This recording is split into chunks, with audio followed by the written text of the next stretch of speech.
Guys, welcome back to our final video, I guess video 5 or 6, I don't know what video we're in here, but it's the last video in this series. And thank you, Mark, for taking the time to really sit down and outline this for everybody. Hope you guys are getting a lot of value. Leave a comment and let us know. Tell Mark he's a flipping genius because he's just so good at this. And I've just really enjoyed being your partner, Mark, and doing all these deals. We're doing a 7-figure business in Oklahoma and Tulsa.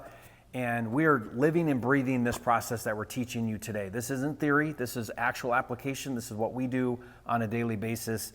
And in fact, we've done this now enough to where, this is a perfected, proven model that works. So, and one thing I want to mention on this too, a lot of people see this and they're like, man, this just sounds like a lot of rules.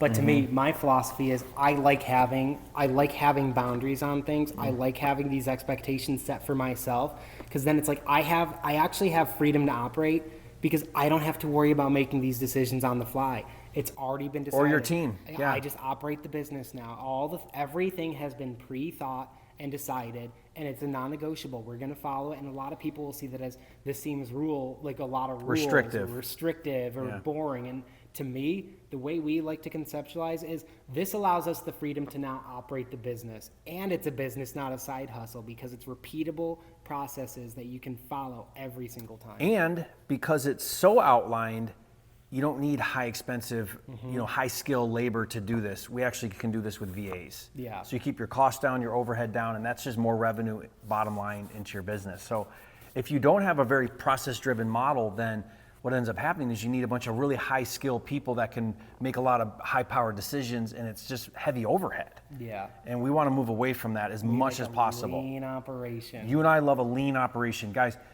we're not in business to see it all go to overhead and we have skinny margins. We want to make a lot of money doing this because that's the point, right? So one of the biggest things wholesalers do is they get so bloated with their teams that they're not making any money.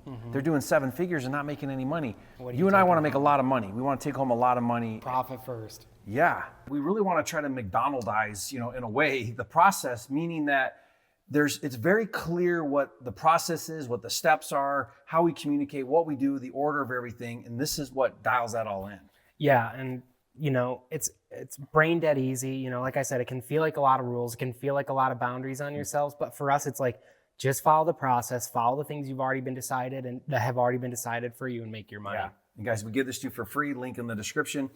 But Mark, let's now break down the last day. This is day 5. We follow a 5-day Dispo process. Day 4, they did the walkthrough.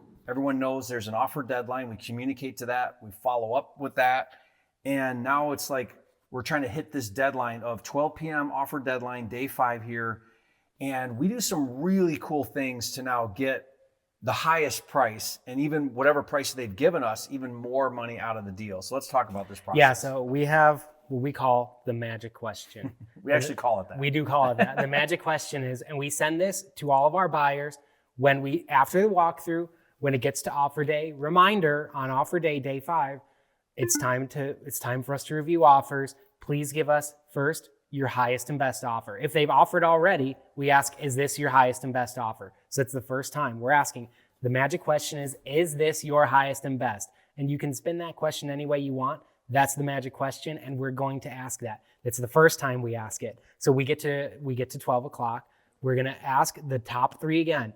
Hey, there's 3 of you. You're all right at the same place. And we tell them, right, hey, there's multiple offers. Yeah, and we don't tell them who offered, and we don't tell... Or how much, exactly. That's important. Don't tell the prices. If they find out, they're going to feel like you're shopping me out. Yeah. They're not going to... It's going to hurt your business integrity with people. It's just... And they will find out. Buyers talk too. Yeah. Do not do that. They saw each other at the walkthrough. They've probably seen each other at other walkthroughs. You don't want to... we don't even tell people at the end. They're like, well, how much should it go for? We won't even disclose that. They can find that. They can look it up. They can, but they're not going to hear it from us, because we know if we undermine one person's credibility, that everybody else is going to see that. We don't want that reputation with our buyers. We want to be fair and we want to be honest. So at that point in time, we'll go to the top 3.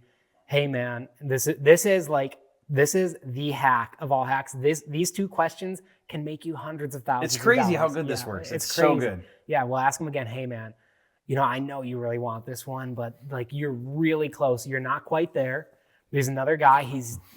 You're so close. There's 2 of you. There's 3 of you. Is this really the best you can do? And they'll be like, man, just tell me where I need to be. And I'm going to say the same thing. I don't want to do this to you, and I don't want to do it to them. I'm trying to be fair. You wouldn't like this if it happened to you. You wouldn't like it if it happened to you. Like, just, we want to be fair. Just tell us how much you feel comfortable with. Take 15 minutes and think about it. And then we'll call them back after that, or they'll reach back out to us. We'll tell them, call us in 15 minutes. And they're going to do that. They're going to tell us, they're going to be like, no, I really need to stay here. We'll be like, okay, well, we'll call you if you had the winning offer. Most people are going to be willing to move something, even if it's $500. Nobody's going to walk away from a deal over $5K. Yeah. Very rarely is somebody going to walk away from a deal over $5K. And you'll see them come up $5,000 just like that. Just like that. Just by asking, is this the highest you can go? I mean, think about it. We know this works because this is the exact process we use on acquisition. We say, but we reverse it. We say, is that the best you can do? We do that with sellers, right? That's what I mean with we sellers. Want them to give us, I want a seller to give me 2 prices before I give them 1. So I can reset expectations, because we all know in negotiations, he who names the price first loses. So with sellers, we go, is that the lowest you can go? With buyers, we say, is that the highest you can go? It's the same question. We treat buyers like we treat sellers. And I'm even going to go a little deeper. This is like a bonus hack in addition to the 2 magic questions. Sometimes we'll even go, if we feel like that second place buyer might be willing to pay more, we'll go to him and we'll say, hey man, you came second, you didn't get it. And they'll be like, oh man, if I would have known, I would have paid 10K more. Because they're not, a lot of people are just really reserved not to give you their best offer. Yeah. We'll go, okay, well, we'll go make sure. We don't know how serious the higher buyer is. If you're good for that, we'll check and see if earnest money is in. If it's not and they're not serious, we're going to come back to you. You can get it at that price. And if they're serious, like sometimes just saying that, you might have just made yourself 10K because they're like, oh, I didn't know. I would have paid this much if I knew I was going to get it. And I was like, well, hey, we'll see. Maybe they didn't sign. Maybe they didn't put EMD in. We'll try to get it to you for that. And you have asked that magic question twice and then go to number 2, number 3 and tell them they didn't get it. Sometimes, they won't always, but sometimes they'll be like, man, I would have paid X. Yeah. I really would have paid X. We even have that in our SOP. It literally, like, this is it. I'll read it to you. Magic question number 1, which is a text, usually, right? Which is, hey, appreciate your offer of $150 on address. Is that the best you can do? We're considering all offers. Is that the best you guys think you can do? Then magic question number 2 is the call now, right? So now it's a call. We have multiple offers on this, but would really love to get you into this deal. Is X really the best you can do? Like, is it, but is that really Sometimes they'll say on the phone, like, I'll get to fine, this. I'll come up to 5. Or they're like, I'm not sure. Take 15 minutes and call me because we're ready to make a decision. And they'll talk about it and get back with you. And then here's where you're talking about. This is, I don't see anybody else do this very well, Mark. This is we call it the courtesy heads up to buyers 2 and 3. So this is your second and third place offers that you got. We inform them if they were in second or third place. Hey, you're close, but you're not number 1. If you want to improve before the deadline, now's the time. So, hey, we're coming up to the deadline. We got your offer. You're not number 1. Now's the time to improve it. And we'll see a big jump then. Yeah, because if they feel like they're close. And these are 3 simple questions. Even if it makes you on average $5K more per transaction, like I said, do that math. You've already done all the work, spent all the money to get to this point in time. Stretch that revenue. You deserve to make as much off of this as you can. Yeah, but let's go through. I want to make sure we're getting you the right detail here. So when you look at our SOP on day 5, this is what this looks like. Here's the process. Before noon, assistant text magic question number 1. We just went over that. Also before noon, Dispo manager calls top 3 interested buyers with that magic question number 2. Are you sure, guys? Sure? We really want to sell you this house. Are you sure it's the best you can do? And then the final 30 minutes. So this is the timing, right? The final 30 minutes. So we treat this deadline very, very seriously. Like, it's the deadline. So then the final 30 minutes is that courtesy heads up call to buyers 2 and 3. Hey, you're not number 1. You got a 30 minutes now, right, to come up. And then at noon, the Dispo manager is actually going to award the contract, coordinate signing, and EMD. And again, this is training your buyers how you work. Like, they're accepting a buyer at noon. So if I'm serious, there's no screwing around here. I can't string these guys along. Do you want the deal or not? I can't get another day out of them or anything like that. I can't go back out there with my contractor one more time. None of that nonsense. Like, we're very clear about this. And then I love this FOMO thank you text. Talk about that. Oh yeah. So once we do select the winner, every single prospect, whether they attended or not, gets a text saying, hey, thank you very much for your interest in property X address. We've awarded the contract on this one.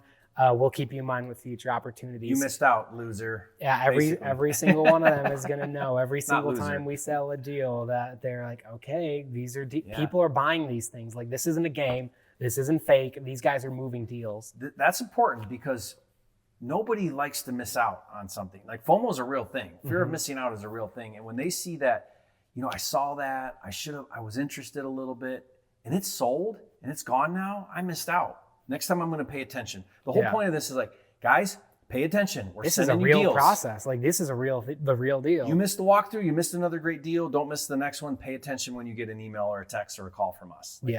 Treat this real. So I can't believe how much of this, Mark, is just really training your buyers to take you serious. And one of the things that you and I do, like, it's really important to us, is reputation. And we have right now a situation, maybe we'll do a video on this, where we have a buyer who's trying to back out at the last minute.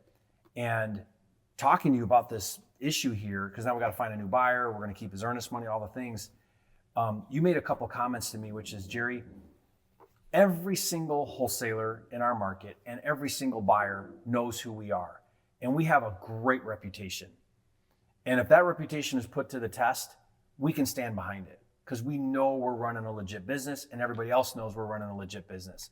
We don't do anything shady. We don't do anything scammy. Everything's on the up and up. We're very professional. And our brand and that presence as a market expert is very important to us. And we treat it that way. And so, guys, if you don't think that there's repercussions for what you do, if you're not treating people the right way, professional, business, you follow through, you do what you say, that it's a very small market, and that gets out. And we know people who are like, yeah, we're not doing business with them ever because they're not straight shooters. So we're done with them. And so we only want to operate that way, and we want to always be. We even called the president of the local RIA club, the biggest RIA club, and we said, hey, this is what's going on. You may catch wind of it. He may say something publicly. And she's like, I know you guys. I know you operate on the up and up. I'm behind you. I support you. The admin team will be on watch. And this is, so we're now, and we earned it. Title's like, yeah, you guys are in the right. You haven't done anything wrong here. Everyone's like, you guys do everything right. And there isn't a single step in that situation there where we didn't do the right thing with documentation. Everything's in writing. Everything's professional. And so that's how we operate. And you guys got to operate that way because it's a small world out there. We could take a second to talk about these KPIs, but these are weekly tracking. Yeah, so our Dispo manager keeps track of all these things because we were mentioning those prospects. We want to know percentage of people showing up. We track things like click-through rates, how many open rates on emails. And we're actually tracking this information. We're finding a lot more buyers are coming to the walkthrough because we're reaching out to them and having conversations with them. And a lot more people are opening our emails and our marketing materials intentionally because we've left them vague. So more people open it, they want to see, they want to click through, because we track things like click-through rates. If we have an email campaign performing less than 30% on open rate, we know we have a problem. But our open rate on emails just from this change has gone up by double, as well as our click-through rate, because there's a link to click and get to our portal. So it's easy for them to get there. Yeah. Because we want to know who's clicking. And through our provider Constant Contact, we're tracking who's clicking. And you bet we're calling those people. Right. And we're marketers. I mean, a wholesale operation is a marketing company. So we're very keen on copy. What does our text say? We're constantly testing that. We're trying new things. Does that improve our open rates? Like, all of this stuff starts to matter. I think, Mark, once you dial this in and you've got this kind of working, now you're free to do those incremental improvements. And the incremental improvements, it's, the 1% course correction turns into thousands of dollars over the course of the year in deals you're doing. Yeah, so it's the little things that start to add up. 2 planes flying at the same altitude, one of them with the 1% change over a couple hours. One's in New York City, one's in Chicago or whatever, right? So it's like, that really is a thing here. So, but guys, everything is developmental. Like when you get into real estate in the beginning, you might be slinging it, right? You might be a cowboy. I call it like you're the CEO and the janitor because you're just a one-person operation. But we run a very lean, mean team, and we are running this process without a huge overhead team, and it's working well. And you guys can too. So we're excited to share this with you. Hope you guys implement this right away. Download this so that you have all of this, and let us know if you have questions. Mark, you are a flipping genius. It's awesome to do business with you. And just high integrity, working hard, doing fun things, building businesses. We're excited to continue growing and doing things together. So any final thoughts? Anything you think we're missing out? Like I said, it seems like a lot of rules, but really print it off and just follow it. You don't have to worry about it. Train virtual people to do this and you don't have to worry about it. Close your contract, hand it off, watch the money roll in. That's right. Yep. So guys, all this is for you. Appreciate you so much, and we'll see you guys on the next video.